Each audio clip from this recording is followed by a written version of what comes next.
Hi, and welcome to another episode of my helmet restoration.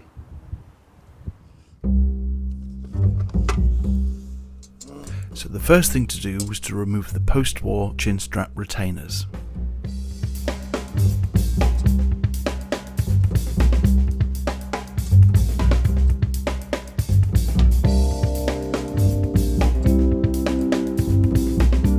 This was certainly not as easy as I first thought.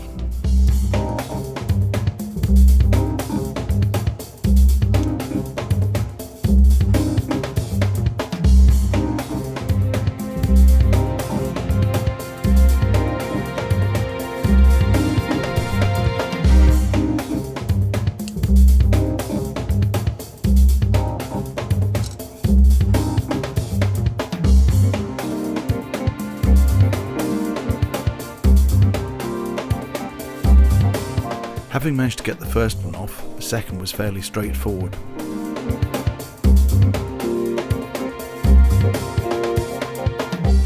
As I mentioned before, I had previously bought a spare pair of late war chin straps. The idea was to bar tack these around the helmet bails. But as you can see, they are looking pretty brand new. I took a bit of 180 sandpaper and started work on the rather obviously brand new paint, concentrating on the areas that would naturally get worn. After having sanded the metal parts of the chin strap down to my satisfaction, I realised that the chin straps, the actual canvas, was looking way too new. Now recently, after having had a barbecue and not cleaning the grill, I thought, hang on, I've got an idea.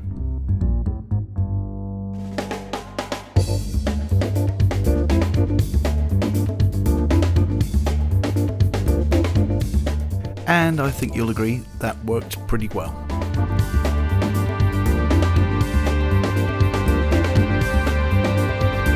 The rather obvious bend in the rim is somewhat concerning me. When you're dealing with 70-something-year-old metal, it's likely to be brittle. Obviously I don't want it to break. A friend of mine said by annealing the metal, that is to heat it up with a blowtorch beforehand and gently bending it back into place, it should be fine. As I mentioned before, the helmet really isn't in too bad a condition. There is a bit of light surface rust, but nothing too dramatic.